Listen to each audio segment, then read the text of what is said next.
नमस्कार, स्वागत है आप सभी का सनराइज न्यूज़ में। मैं आपके साथ विशाल सिंह।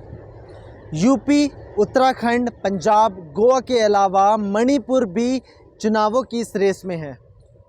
मणिपुर में भी सभी राजनीतिक दलों की नज़र है। सभी राजनीतिक दल मणिपुर में भी अपनी ताकत झोंकने का काम कर रहे हैं। उत्तर प्रदेश, उत्तराखंड, पंजाब और गोवा के बाद जो नंबर आता है वो है मणिपुर का। मणिपुर में फ़िलहाल बीजेपी का 2 क्षेत्रीय दलों के साथ गठबंधन में सरकार है। बीजेपी सरकार में जो मुख्यमंत्री है वो है एन बीरेन सिंह। वहीं अगर बात की जाए 2017 के चुनाव परिणाम के, तो मणिपुर में सबसे बड़ी पार्टी जो उभरी थी वो थी कांग्रेस पार्टी, जिसको करीब 28 सीटें मिली थी। तो वहीं दूसरी पार्टी बनी थी बीजेपी, जिसे 21 सीटें मिली थी।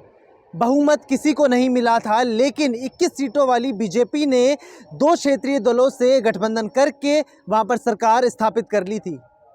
लेकिन बात की जाए अगर कांग्रेस की, कांग्रेस सबसे बड़ा दल उभरने के बाद भी अपनी सरकार वहां पर नहीं बना पाई। और तीसरे नंबर की अगर बात की जाए तो तीसरे नंबर पर टीएमसी यानी ममता बनर्जी की पार्टी तीसरे नंबर पर उभर करके आई थी मणिपुर के अंदर। मणिपुर में टीएमसी को 1 सीटें मिली थी और वहां पर ममता बनर्जी अपनी ताकत दिखाने में कामयाब रही थी। वहीं अगर बात की जाए साल 2012 की, तो टीएमसी 7 सीटें आई थी, जब 2012 में ही टीएमसी अपनी ताकत दूसरे दलों यानी अन्य दलों बीजेपी, कांग्रेस को दिखा चुकी है। माना जाता है कि मणिपुर एक ऐसा प्रदेश है जहां पर जोड़ तोड़ की सरकार बनाई जाती है और 2 ही दलों के बीच में वहां पर टक्कर रहती है। पहली है बीजेपी, दूसरी है कांग्रेस, उसके बाद नंबर आता है क्षेत्रीय दलों और टीएमसी का। साल 2017 में हुए चुनावों में मणिपुर बीजेपी के हाथ आ गया था, लेकिन साल 2022 में होने वाले विधानसभा चुनावों में बीजेपी समेत सभी दलों के लिए परेशानी खड़ी हो सकती है।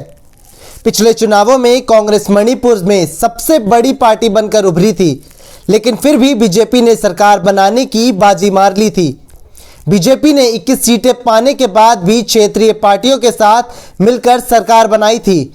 वहीं कांग्रेस 28 सीटें जीतने के बाद भी अपनी सरकार नहीं बना पाई थी।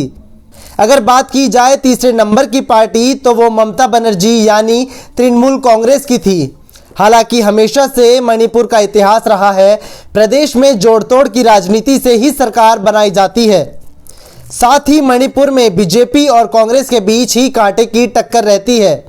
लेकिन तृणमूल कांग्रेस ने पिछले 2 चुनाव यानी 2017 और 2012 के चुनावों में अपनी मौजूदगी दिखा दी है, जिसके बाद साल 2022 के चुनावों में कयास लगाए जा रहे हैं कि अब चुनावों में 2 पार्टियां नहीं बल्कि 3 बड़े दलों के बीच में चुनाव हो सकता है।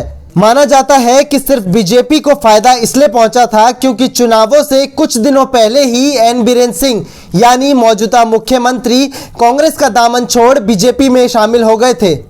साल 2017 में जब चुनाव के परिणाम आए तो मणिपुर में बीजेपी ने अपनी सरकार बना ली, कांग्रेस पीछे रह गई।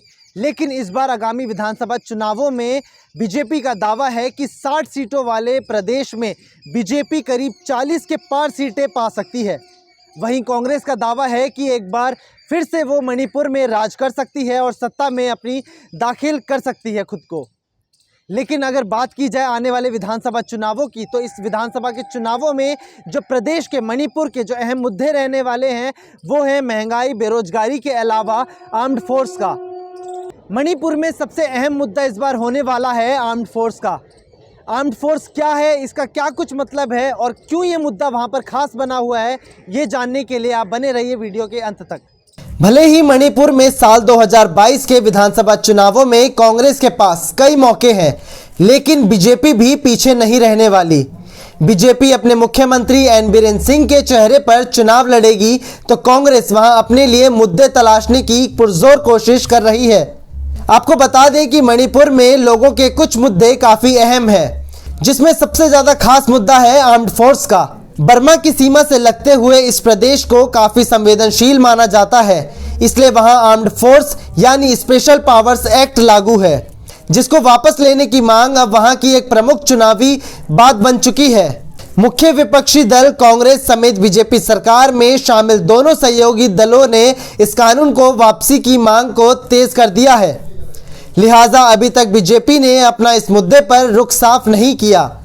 अगर बीजेपी अपना स्टैंड नहीं लेती तो आने वाले चुनावों में बीजेपी को प्रदेश में काफी घाटा हो सकता है। इतना ही नहीं बल्कि तृणमूल कांग्रेस को भी मणिपुर में एक अच्छी बढ़त मिल सकती है।